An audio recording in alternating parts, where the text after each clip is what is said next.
Hello, hello, hello. Hooligan Soccer Podcast coming at you with myself, Gary Stryker, the Krooligan, and, well, finally an old friend of the show who's back now that the MLS season is back with us. We've got the one, the only, Bob Ventimiglia from the Cheers to Bob. Designated Cheers to Pundits podcast and show. Bob, good to have you back. Krooligan, I've been speaking a lot with you this week as well, so I'm happier to see your face than see his face than yours, I have to say. Bob, MLS season, you're back on the show. Welcome. MLS season is back up and running. Designated pundits are going. You've got something in terms of betting and obviously sort of things to keep yourself interested and engaged. How are you feeling that new season's back up and running? It's great, man. It was a distraction that everyone needed kind of at exactly the right time. It's been a long winter. January was like 90 days, I think, this year. And in the New York area, we had more snow than we've had in about 15 years. I bought a new house. That's where my new studio is right now. So after 10 years of someone else shoveling for me, I had to do it all myself this year. So I'm looking forward to spring very, very much. It was great doing our preview series, talking to podcasters and hosts from all 30 Major League Soccer team. It really lets us start off our betting where I think we have a really sharp angle. You know, very few people have the same experience we do, and none of them talk about sports gambling. So we start out really hot. And now this year we're doing something a little different. Every Monday when we recap, we're trying to have another guest back on the show, getting different points of view so it doesn't get stale throughout the season, you know? And then just one question I'm curious about is, at the end of last season, did you finish up, down, or neutral on the bets in terms of your betting predictions? Oh, we started up for sure. We all three of the four people on my crew were in the positive. The show finished on the positive. Although I have to say the first half, that summer window, which brings a lot of unpredictability. Second half of the season, not so great. So we're trying to make our money now, because once the World Cup hits, there's a lot of variables that are going to change real quickly. Yeah. Okay. I noticed you said my crew and the show was up. Does that mean you were the fourth you were one of the four that was not profitable, or am I? No, I've been profitable 4 seasons in a row now. Okay. Although the numbers from season to season are very, very different. Yeah. Man, you were like on the attack with poor Bob, Gary. Friday afternoon. Yeah. I mean, hey, yeah. Lordy. It's good to have Bob back. We've missed him. For those of you, obviously, who have not been following it, as always, you can go to hooligan-soccer.com to go and check out the musings and the ramblings. Bob is one of the esteemed contributors as well, and had a wonderful sort of preview series of every single MLS team as well, which was really appreciated and really enjoyed that. Got lots of coverage and lots of exposure. So, Bob, thank you for that. And obviously, we're going to be covering this weekend, which is game week 3, I believe. Yeah, game week 3. So some of the top picks. And then also, just to confirm, if you haven't already, again, another plug just to quickly get them out of the way is we have launched our own merch store online as well. So I'm actually sporting our first one of our Hooligan Soccer hoodies as well. So go and check that out, hooligan-soccer.com. You've got t-shirts, we've got caps, and we've got a whole bunch of other stuff in the pipe as well. So go and check those out. Okay, Krooligan and Bob, let's go and start with some of these exciting games going on this weekend. I think that the first one, I think there's only one place to start, which is in the nation's capital. DC are hosting Inter Miami. There was some wonderful press coming out of the White House as well. We saw all the Inter Miami boys there in the Oval Office as well, visiting El Presidente. Luis Suarez. My favorite meme was there was a picture of Suarez like side eyeing Trump, and the comment underneath was, "Do it, Luis. Bite his ear. Go for it." Oh my God, no. That made me laugh. Anyway, but let's keep things on the game. So, gents, DC United against Inter. I mean, what are we thinking here? Inter's last game week against Orlando, I watched that game, and what a turnaround in that second half. It was absolutely fantastic. Miami, mainly Messi, seemed to be sort of ticking over. What are you guys' thoughts for this game? I think you're going to see more of the same. Yeah, I think that they started scoring in the second half, and they're going to start off scoring in the first half against DC United. I know that Miami looked pretty flat in the first game, but I don't think that that's an indictment of anything changing or, anything wrong in the Miami system. That's just LAFC is really, really good, and they're really good at home when they have that huge home crowd behind them. In the last 10 matches, Inter Miami's outscored their opponents 29-7. That's a huge number for any sport. So, I really like what Inter Miami has. DC United is much improved from last season, but this defense just didn't have time to gel. I mean, it's 5 new guys on the back line there. Actually, Aaron Herrera, if he's healthy, should be, returning. But there's a lot of question marks for DC. I like where they're headed, but anytime Miami comes into town, you got to be taking Miami seriously. I think that their starting 11 is better than any in Major League Soccer, and I think their second 11 is better than half the teams in Major League Soccer. Yeah, my answer to that is it depends on which Miami shows up, right? We've seen already that good teams in hostile atmospheres can throw them off their game. That's LAFC. Sadly, DC United is no LAFC, so I don't expect to see much coming out of the Eagles on this one. I think the Herons are going to take flight. Will they destroy them? Possibly, right? Again, Miami looked good. I don't think it was the Messi show. My take on that Miami comeback was that it was not Messi. He was a part of it, yes, but it was more the whole collective sort of altered and shifted, and then it was really Segovia. I think was the player of the match. His efforts, his struggle, what he did made Miami better. And of course, it didn't hurt that they get, right out of the gate, they get a goal in the first 3 or 4 minutes. That'll pick up any side. And so, yeah, Miami, sure, I think they're a win on this without a doubt. But like Bob said, DC United is improved. They are no longer the sort of the laughing stock of the MLS, which they were last year. They were just not good on any level. Yeah, they've at least got, and now they've got that, and they have Tyberibo up front, who is capable of scoring, at any time. He's a real threat. So yeah. They seem to be a little bit too dependent last season on Christian Benteke, and when his form dripped, then they absolutely sort of didn't play very well in those sense. But and I'm surprised that Tyberibo, actually Philadelphia let Tyberibo go. I have to say I'm surprised by that one, because he was in the beginning of the season last season. You don't think so much, Cooligan?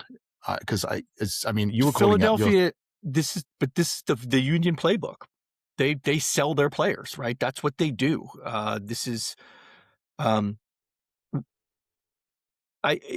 it's surprising, sure, they got decent money for him. I mean, $4 million straight up cash is a decent price for a club whose wage bill is among one of the lowest in the league. $4 million goes a long way. They love building up. They love pulling in from their academy, and they love pulling in, those young players and giving them a platform. So no, it didn't surprise me that much. Right. Wonderful. Okay, so we think, both collectively, I think Inter Miami should comfortably sort of dismantle DC United at home here. That's the general unless DC and Audi's field can actually put together a harsh atmosphere, right? I mean, DC's fan bases can be notoriously tepid. Well, if they show up and there's a little less pink in there and a little bit more blue, black and red, and they're really loud, and they're really, because it's a tight stadium. Maybe you'll see Miami falter a bit. That's, I certainly hope for that. I would love to see a tight, taut match that goes down to the wire. That's my hope. Okay. Yeah, Bob, obviously I'm assuming you're laying Miami here all day long, right? This is an easy one, yeah. It needs a dance partner because it is too low odds on itself. Just that's the nature of Inter Miami. I paired Inter Miami with a small over 2.5 goals. So I think that we're going to see 3 goals. I mean, Miami can cover that themselves. DC United does not need to be, a partner in the scoring for that to hit. It would have hit in the second half of last game, on its own. So yeah, I'm looking at Orlando. I'm looking at Miami and higher goal totals. I think this one's going to get a little bit out of hand. We talked about the atmosphere. That's a lot of ifs. Like if they have more fans than they've had ever before and louder, and I've been there. I've made that trip a bunch of times when it was the old RFK Stadium. What a dump that was. So we'll see what they have to offer, but it's going to be a beautiful weekend for some soccer, and I think Inter Miami walks away pretty easily. Cooligan, I agree with you as well about Segovia. He really did look very good. He looked like he was making Miami tick. He was. And also, I did like Silvetti as well. Silvetti in that left back position as well looks like a good replacement for was it Jordi Alba, right? I thought he was, he looks really, really sort of efficient. Silvetti has that history, though. I mean, that's what he's done. He did that last year, too. At peak times, they would put him in for an injection of pace and life, and he delivers. He's what, 20, 21 years old? He's a young kid. I mean, he's really young. And so, yeah, he's trying to make his bones to be included in the World Cup team for Argentina this year. The Argentina, was it the Argentinian embassy, as it's affectionately known as well, as we've. I mean, it may as well be Inter Miami Argentina, right? I mean, why not? Boca Juniors North, yes. Okay, all right. Okay, guys, let's move on to the next one. We got Charlotte FC hosting my local and beloved Austin FC. I have to say, Austin have not really excited me so far these first two games. They've been sort of a bit flat, a bit slow to start. How do you guys want to chop this one up? I gave Austin our show's what we call the Kool-Aid Prize. The Kool-Aid Prize is the team that's drinking their own juice a little too early in the season, and Austin got Facundo Torres, and you would have thought everything was good, everything's fine. We're gonna win it all this year, and that just couldn't be further from the case. I mean, Brandon Vasquez was not good with them before he got hurt. He's missing. They brought Christian Ramirez, who just showed everyone in LA Galaxy that he can only fit into a Wilfred Nancy system in the exact right. You talk about a guy like who is that Philadelphia just let go to DC, Ty Baribo. I kind of think of him as a little bit of one of those kind of guys too. I didn't know if he was going to fit in the system. He kind of needs a certain a certain contributor, and Austin doesn't really have that. Now they brought in Christian Ramirez, and the team could look good on paper, but they've shown us year in and year out that they're not good enough to compete. And Charlotte is kind of the other way around. I think Dean Smith has a really, really balanced, nice. We know exactly what format they're going to be playing. We know they're going to have a very standard set of 11 players. They're not going to change much tactically. And it's like an SEC environment there. Charlotte really brings the heat like a college football Saturday. So I'm looking forward to this one. And anytime Austin just gets brought back down to life a touch, I'm on board. Wow, really hating on the Austin there, Bob. Thank you very much. Appreciate that. The people of Austin will not be listening to your podcast going forward, and will be hoping all of your bets go horribly wrong. But that's okay. Cooligan, do you agree with these horrible sentiments? I mean, if you're just looking at stats, you'd have to sort of give Austin the edge on this one. But I think Bob's got a good point there. I mean, Charlotte haven't had the greatest start. They had that first game against St. Louis was a bit of a wake up call for them. They were on the road. It didn't go well. Their XG was orders of magnitude less than St. Louis, and they were frankly lucky to get out of there with a draw. Similarly, then they had to travel to LA to play Galaxy, who just stomped them. Okay, fine. This is one of those occasions, and you've heard me say it in the Premier League with Wolverhampton, Charlotte's a better team than their record shows right now. And Austin coming to their house may give, listen, we're 2 games in. Making gross predictions about teams' trajectories after 2 games is an exercise in futility. But I do think that this is an opportunity for Charlotte to right the ship, to say, right, we had 2 games on the road, forget about it. Let's just go play our game, invite these green and black, moderate Texans or liberal Texans, whatever you want to call them, into our house and show them how it's really done in a red state, right? And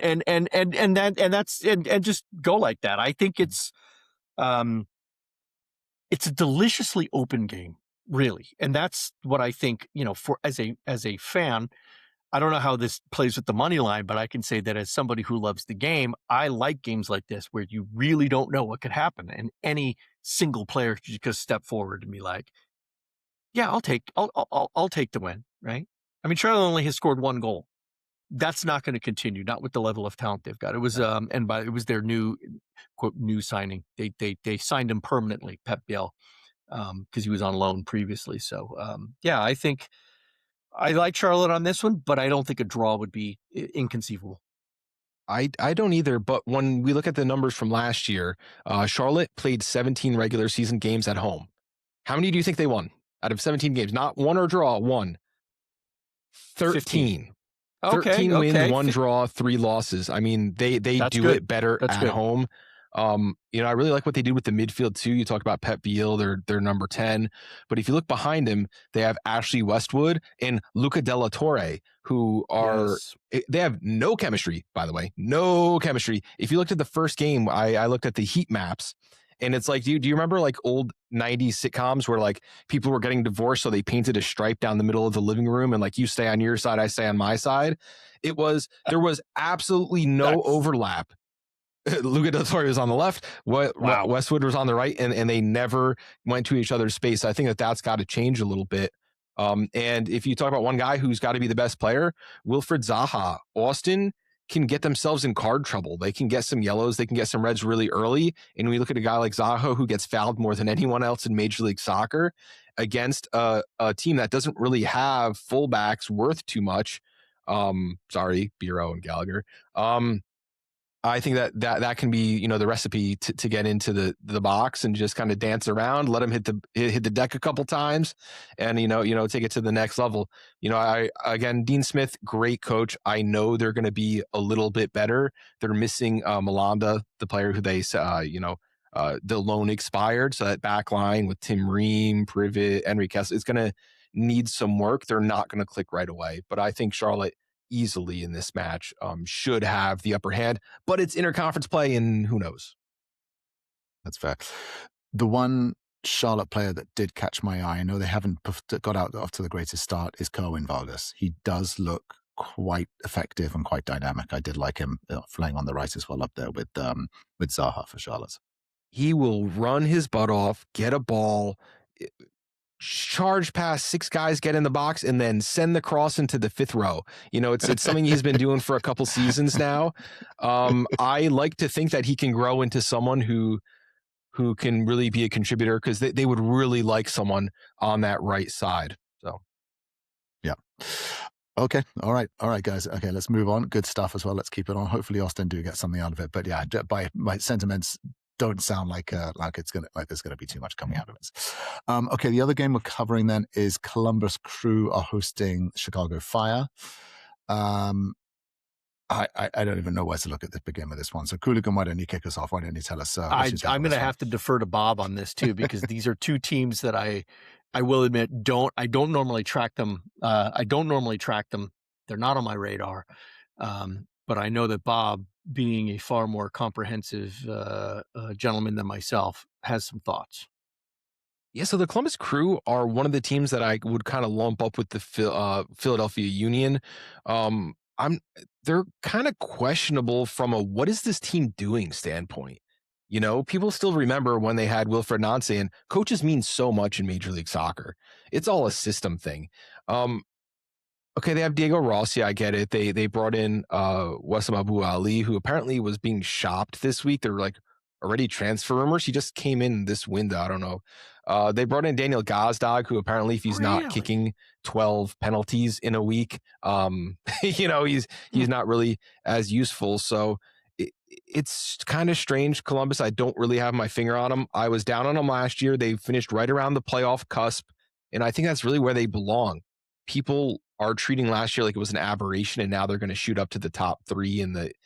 I don't really see that happening. Chicago, on the other hand, is a really, really dynamic team. They look really good, but can get beat up really easily too. Greg Berhalter, I think, has done a great job team building with them. It does make sense what they're doing to me. Jonathan Bamba, incredibly talented player who wasn't fit last year. It looked like he was just not good. That wasn't the case. He just wasn't healthy. But you had Ugo Kuipers, who was one of the Golden Boot runners up for a lot of the season. Philip Zinkernagel has been playing really well, and they brought in some new midfielders. Cilantros is one who comes to mind. They brought Jack Elliott to bring in that back line. I think that they are an interesting call, but there's a wrench in the plans. They have these two attacking fullbacks, and they do run a four-man back line. Andrew Gutman and Leonardo Barroso or Jonathan Dean, depending on who they start. Two of them are injured this week, will not be making the start. So we think they might be going to like a three-man center back line, not really sure what's going on. So I think that's going to have a huge bearing on this match. Visiting Columbus is never easy, and I think the odds kind of shifted to reflect that maybe Columbus, just because we know their formation and they have a backline that's played together, is going to have kind of an easier time than usual. In a bubble, I probably favor Chicago. They've been going on the road and playing really well. But with all those, I also we don't know. Want to call out Robin Lod, right, who they pulled out of Minnesota. I think that's a good signing, and he's already got a goal. And I think you could see him playing a bigger part, particularly with as you said, the Kuipers and Zinkernagel, as a part of a trifecta there. I think it's I think it's really good. It's funny you mentioned Abu Ali coming in as a transfer. I watched him play when he was I watched him play in the FIFA Club World Cup, and then he was moved in right after that. He was sort of in the middle of that tournament. He got signed into Columbus Crew I believe it was El Ali out of Egypt, and remarkable story. I think his stock would have risen significantly if he hadn't whiffed that penalty kick, right? I mean, he had the chance to win it for Columbus last week and just completely mishit that damn thing. Didn't miss, it was saved. Ugh, terrible. But if he does that, he's already sitting on 3 goals for, he's sitting joint top goal scorer in the league after 2 games. Becomes a big odd. Yeah. Are they shopping him? I guarantee you they're going to make money. If they do, they're going to make some money off of him because, they didn't sign him for that much, if I recall correctly. But who knows? As for the game itself, yes, I would normally favor Chicago, but Columbus is tough. Their home stadium is a rough place to be. So, I would go for their draw personally. Okay. All right. And then moving on, guys, and then we were also going to cover Sporting Kansas City against San Diego, my new favorite sort of franchise now that they're why are we wasting our breath on this one? This is going to be an absolute annihilation. Well, it is going to be an annihilation, but I did want to bring it up for one particular reason as well, and that is because, well, San Diego are just really, really worth talking about because they are the dominant team, obviously on the Western Conference as well, having won it last season and doing so well. And yeah, I really, honestly, why I wanted to do it. So I wanted Bob's opinion as well to find out what he thinks about San Diego. And do you think they're going to suffer a second season syndrome, or do you think they're going to be able to continue on with the incredible run and with that inaugural season that they had? Yeah, I think they're going to continue on with the incredible run they had from last season. And part of it is the health of Marcus Ingvarsson. Mikey Veras, when he was doing the preseason interview circuit, was talking about him a lot. Last year, they had to run Valakari, who's their number 10, up at the top of the formation. And he did quite well, but not quite as well as a natural number 9 like Ingvarsson. And he had injuries. He just was never the same. He came back. It just wasn't working for him last season. They shut him down. Mikey Barris in the preseason was saying he's the healthiest player ever. No player on earth is healthier than Marcus Ingvarsson. He was trying to so much so you started not believing him. Well, he looks really good, Ingvarsson, so far this season. Dreyer absolutely fantastic out on the wing. That was a huge get for that team. I mean, what an unbelievable player. It's like set it and forget it. And then the midfield now with Valkyrie playing his more natural position, that's a plus. Jeppe Svertskov has been one of the best players in Major League Soccer over the past season and a half. I mean, this guy's incredible. And then on left wing, you have a bunch of lottery tickets, right? Amal Pellegrino could be the next big thing. Lewis Morgan is fantastic when he's on the field. Can he get healthy again? That would be great for the team. When we were talking about Sporting KC, even a week before the season began, there were holes on the roster. They had signed like 15 players. Like you looked on Transfer Market and it was like, there were not enough players to field on the team. Not only are they not good, they don't have a plan. They don't have a plan A or a plan. They have nothing. So I think that you're going to see a pretty big beat down. Maybe the travel has San Diego a little slow, but I don't even think that matters. You could tie their hands behind their back and they could win the game. This is a disaster in the making. I'm sorry. It's just, no, San Diego so far has proven that they're the real deal, right? All the names that you mentioned they might not be household names, but they should be. And let's also not forget that they have the most expensive player on their roster doing absolutely bupkis. All right. Chucky Lozano is still on their roster, getting paid $10 million a year for doing jack. At some point, they're going to offload him and they're going to bring someone else in. And that's only going to strengthen them if they make the right choice. There's no outside of Lozano. All the choices that the executive teams have made have been good ones. And Lozano was an early signing in the San Diego universe. And I think was clearly there to try and say, hey, look, we're bringing in a big name and all that stuff. They don't need to do that. They've got such a great unit that works really well. And as we say, Kansas City's just got nothing. There's really nothing there. Early wooden spoon candidate, in my opinion. So, yeah. Okay. All right. Okay, I think so. Bob, if we're sort of novices to the betting game, sort of basically parlaying sort of San Diego and Miami for the win should be a straight slam dunk and sort of easy money. Is that yes? But so I prefer. I don't really do parlays in that manner. If I do, I use it to improve odds on the same game. So for this one, I have San Diego and over a goal and a half. That's plus 129. For every dollar you bet, you win $1.29 if you play San Diego and over a goal and a half. So if you bet $10, I think that's a slam dunk. Personally, you cash out at $22.90. Okay. All right. Okay. So that's okay. So then let's move on from that absolute smashing that Sports Kansas are going to be looking to receiving. Okay. I wanted to cover this one only because it has let me rephrase that. I want to cover this game, Nashville versus Minnesota, because they have a new shiny, well, when I say new, an old shiny toy that has just arrived in their roster in the name of James Rodriguez. This player obviously is Hooligan. I see you rolling your eyes as well, but I am excited. I think I have a real crush on this guy ever since that wonder goal that he scored in the World Cup. I believe it was in 2014 for Colombia, that wonderful chest and volley in off the bar. And then he's done it a few other times. If you remember, he was like young player of the tournament or one of the young players at Monaco, got a move to Real Madrid. And then he's bounced around. I think Hooligan did a wonderful piece on him and breaking it down as well, which was fantastic earlier on. I had nothing to do with that one. Thank you very much. That wasn't you? Oh, no, that wasn't you? No, that was not me. That was not us. No, that was one of our contributors. It was okay. One of our esteemed contributors as well. No, that was Anthony Kia from the football. Goals. Yeah, from Goals. Yeah, from Goals TV. So okay. It was, I roll my eyes at James, not because James isn't a great player. He is.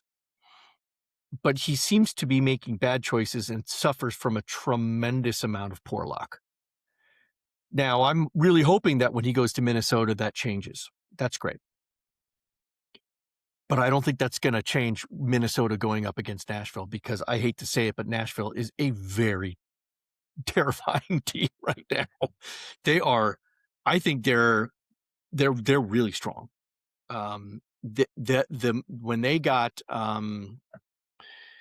When they plucked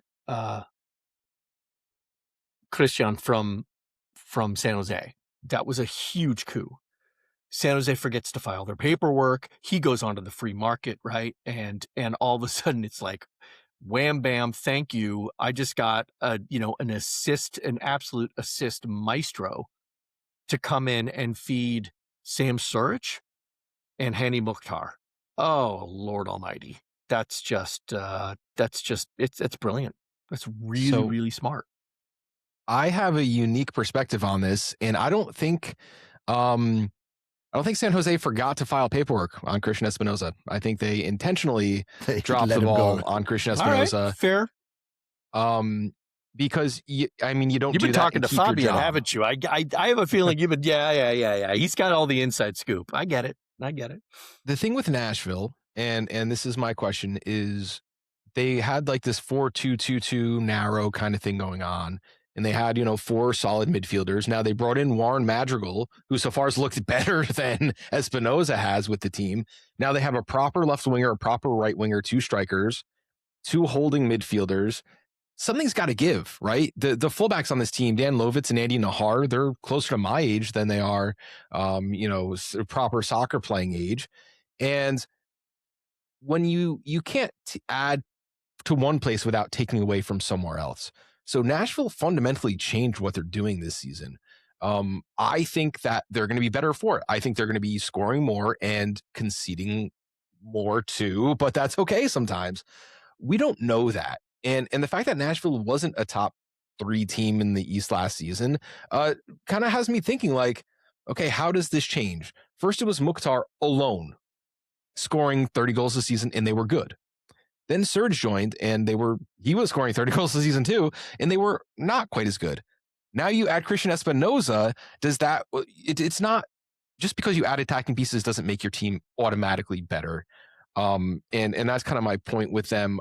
I'm not sold. I want to see more. I think it's going to be a great game, by the way, because Minnesota, they just switched their formation. They were doing that like 5-man behind the ball back line thing, like super defensive. They've opened up a little, and I think that might give space for someone like James Rodriguez. But I think this game is going to be wide open. It's going to be really fun to watch. James Rodriguez, very interesting player for Minnesota. They just finished 2 years ago with a player, Emmanuel Reynoso. And he came from Boca Juniors, went to Minnesota, and figured it was cold there. And the thing with Reynoso was every preseason, he did not show up to camp. Where is he? Is he holding out? Nope, he just doesn't want to be in the cold in Minnesota. He showed up when he was damn well ready. He would play amazingly, great assist, great traditional number 10. But I'm not sure James Rodriguez is any different than what Emmanuel Reynoso was going to be. I mean, he has very public opinions about cold weather. That was one of the reasons why he didn't enjoy his time at Bayern Munich. He complained that it was too cold there. It's like, okay, sure. I mean, Munich can be cold. It's true. But it's nowhere near the level of cold that Minnesota gets. So yeah, I don't know. Well, that would be an interesting one as well. I hope I am trusting. I'm a little more, rosy-eyed than for Nashville's efforts, right? Than I think Bob is, and that's fine. But we'll have to wait and see how it all plays out. I don't think Minnesota pulls it off in this one, especially I believe it's Nashville at home, right? And Nashville at home, yeah. That's no. I don't think that happens. Not with that crowd behind them. Okay. All right. Well, we'll see. Hopefully, James Rodriguez and his management team can manage their way through the Minnesota winter. But good luck with that. But he's already been there. I mean, there are pictures of him with the club. He's landed. So we know that he's there. Landed. Yeah. Well, let's see how long he can withstand it. Okay, gents, let's push through because we're coming up on time. So, Colorado Rapids, Galaxy. Why are we ignoring the Union San Jose Earthquakes? That's the one I want to talk about. Because we're okay. Well, let's go with Union Earthquakes then. I'm looking at it temporally, right? I mean, it's like that's an earlier game. Bob, talk to me about the Earthquakes, man, because I just don't understand. I don't understand how the hell they're 2-0. Other than because they have the best coach in Major League Soccer. I mean, that's it's that much. It's that. I mean, look what Bruce Arena, when he was with New England, they were top 5 in the East every single year. He gets pulled, the team remains the same, and all of a sudden they're bottom feeders for 2-3 seasons in a row. I think that's part of it. It is somewhat of a young crowd. They have some pieces. You bring in a guy like Timo Werner, and all of a sudden players want to play. They want to show out. I think that it's not a fluke per se. I don't see them going undefeated, obviously, but I think that they've played some pretty good ball. They've played some very easy opponents. Atlanta United, Sporting, KC That's are true. going to be the bottom of each conference. But Philadelphia Union, they kind of do this thing. You were talking about them selling. That's great. Yeah, last year they sold all their players, didn't replace anyone, and I predicted they have to be worse. They won the Eastern Conference. This year, it's exactly the same. They let too many players go. So I'm predicting again, and I know I feel dumb saying it, but like they have to be worse. There has to be a spot where you need to like sign one of your own players back again. I think it's going to be a really interesting game. I mean, but Bradley Carnell is a very good coach in his own right, and I don't see it. That doesn't mean it just means this brain doesn't get it. It doesn't mean his brain doesn't know exactly what's going on. But they've had a red card in each of their first 2 games, haven't gotten a result yet. They're going to be without Makania in this game, which is the replace for Glesnes, who was the best center back in Major League Soccer last year. He went to the LA Galaxy. They have holes. They have holes for sure. Yeah, I mean, Earthquakes have the fewest incoming players of any, and they had 5 incoming players during the transfer window, which was, there were 2 other teams that had that and 1 team that had a player less, and 2 of those players for San Jose were academy kids that are never gonna touch the grass at PayPal Park, right? Because they're immediately being shipped off to their second team. So yeah, I'm surprised. My personal opinions about the Earthquakes aside, it'd be a great thing for the Bay Area to have a strong club in the MLS. Actually, they're attracting people. Why not? Let's do it. Werner only played 1 game, so I think the jury's still out on exactly what he will bring to it. But even if his role is to inspire others, then great. He didn't cost a lot of money other than salary, right? They haven't published salaries yet. I'm sure he's making an astronomical amount, but they didn't have to pay a lot in transfer fees to get him, so that's a good thing. I actually think Union will be stubborn and difficult to dislodge in this one. It really comes down to whether or not San Jose's defense, which I don't think has been tested very severely, will their defense be able to hold? If the defensive line can keep the Union quiet, I do think that Earthquakes have enough firepower up front to take this one. But that's a big if.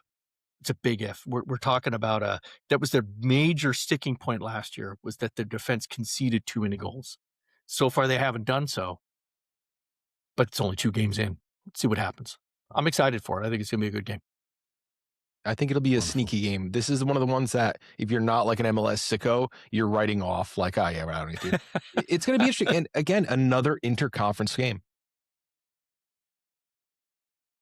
All right, guys, we're pushing on time, so let's jump through a few final games as well that we wanted to cover here. So yeah, let's get back to the track that I was trying to go on here before the Cooligan so rudely interrupted me, but with a relevant interruption. Rapids against Galaxy. Galaxy look completely different from last season, which is, not in terms of necessarily sort of the lineup, but so much more just in terms of sort of, the performance and those, the performances and the way they've been playing. So do you think Rapids stand much of a chance here, or do you think this is Galaxy should be able to take this? 2 words. João Klaus. Done. Mic dropped. That's the difference for Galaxy.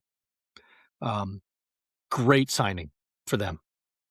1, he's bald, so I love him, right? He's a bald soccer player.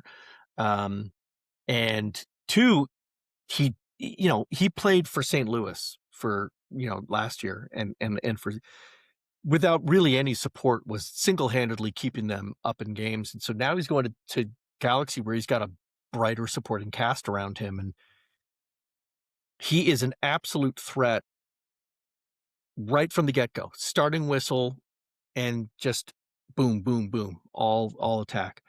Literally starting whistle. I don't know. Yeah, literally starting whistle. I mean, he scored in the 2nd minute, the 11th minute, and the 13th minute of games. Those are his 3 goals, and he is the joint top goal scorer in the league. So yeah, if I was Rapids, I'd be like, just make sure somebody's really close to him and just do whatever you can to keep him away from the ball or shooting, because that's what's gonna undo you if you're a Rapids defender. Yeah, I think he's one of the strikers who can do everything. There's nothing he doesn't do very well. And with St. Louis, he was also injured a lot. Carrying a team on your back like that, I'm sure you get all kinds of strain on you. But the wings, the service that he's going to get, Paintsil and Peck, Eric Tommy, who's been like a reclamation project, who's looking good so far. And LA Galaxy, the most important thing, just the back line that they reinforced. They were scoring okay last. It was the back line was just awful. They got Glesnes from Philadelphia. They got Justin Hack. Those are 2 of the best free agent center backs from this past time. And then they have Mayu Yoshida, who's a really fantastic player. Carlos Garces behind. I think he's going to miss this game, though.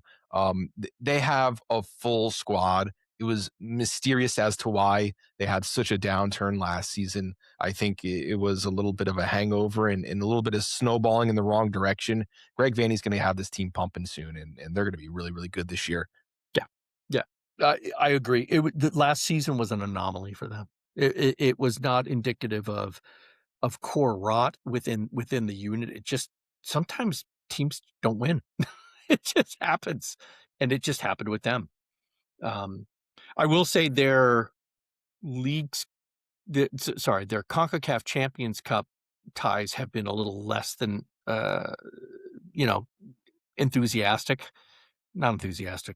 definitive, right?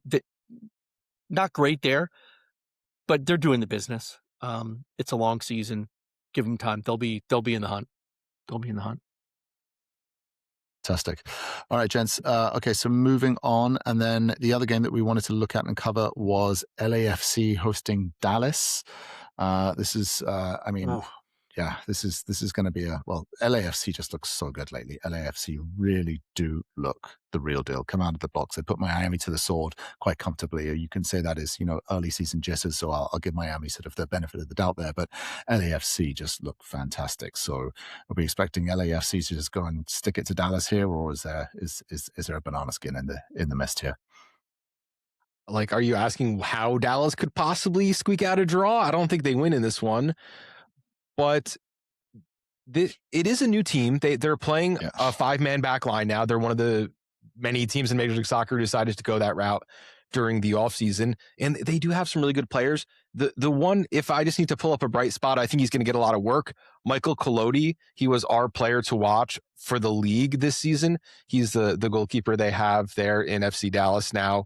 Him and Hugo Lloris, I mean, you have 2 of the best goalkeepers you're going to see in a long time. That'll be fun, I guess. I think they're going to get a pretty big workout here. Yeah, LA Galaxy, man, they are clicking on all cylinders. And LAFC, sorry, LAFC. LAFC, yes, thank you. And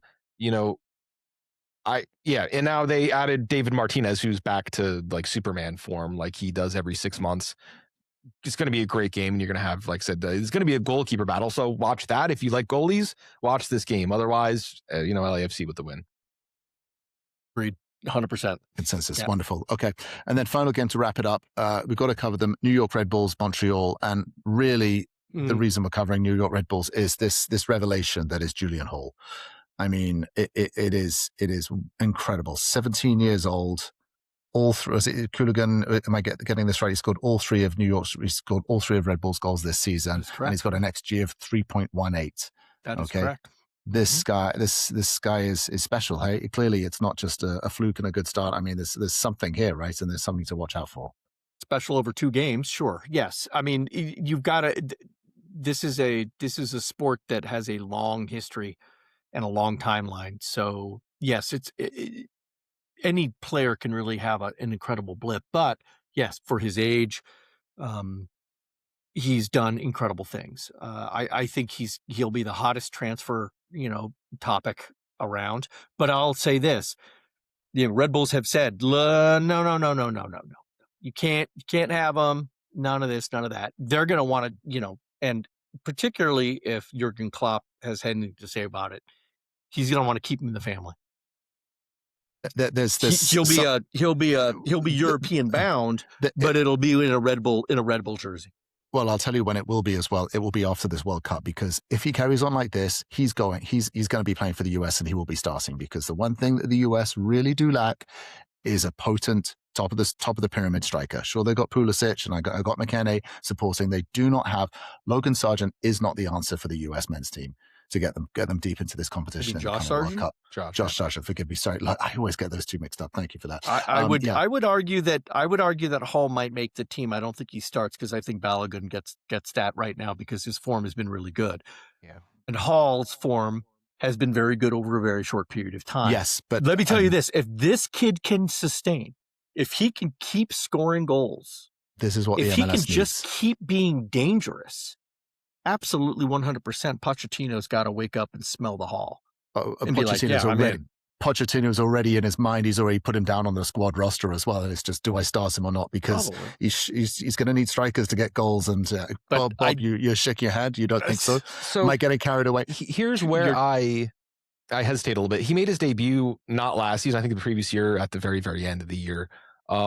Last year, he played a bunch of minutes, he played a bunch of games, and made no real impact. Now, it's very hard for a 16-year-old to play 7 minutes at the end of a game and make anything meaningful happen when you're a middle of the table team. So I'm cutting him that slack. I just think we're getting a little bit ahead of ourselves. He hasn't made like great breakaway goals. It's just like an errant cross lands at his foot and he tapped it in the net. Like, okay, that's really, really great. I think you're missing the point that there's another future U.S. men's national team legend on this squad. His name is Adrien Mehmeti, and he's playing the number 6 right now. He's the other one. He's the other kid. That's the one who should be getting looks, because, I mean, you have a U.S. men's national team legend as the coach.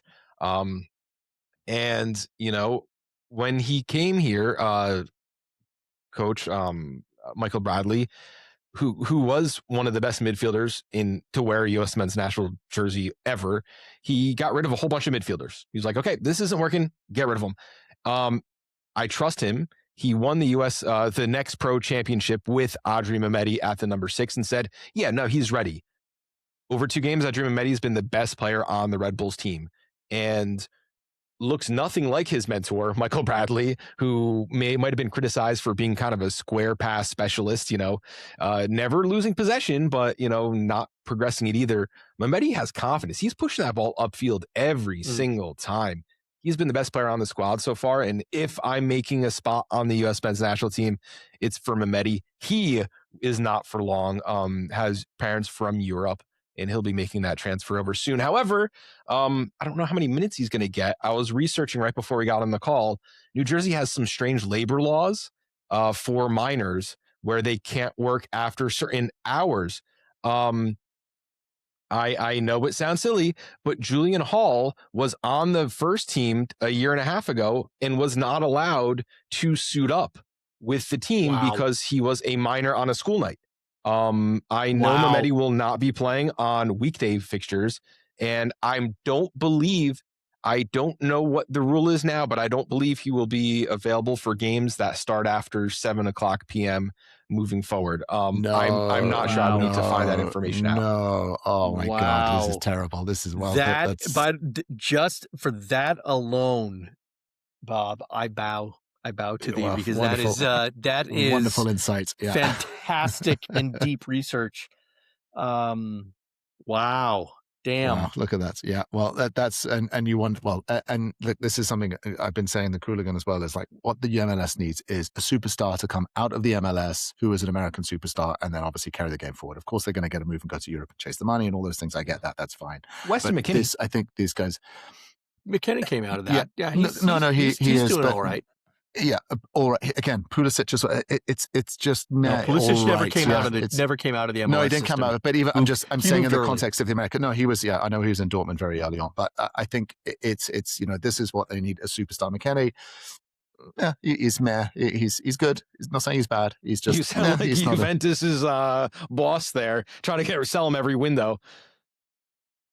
You want to buy this American, yeah, you'll sell a lot of Juventus shirts or whoever you buy them in the US, that's for sure. Anyway, gents, I think this is way over time, way into extra injury time as well. So we're gonna blow the whistle there. Bob, thank you as always. Designated Pundits, follow, like, subscribe, go get him, go check him out. It's absolutely fantastic. Great insights there as well. Definitely on the parlays. Cooligan, as always, thank you. Have a good weekend, gents. Lots of soccer this weekend. Enjoy it. Yeah. Peace.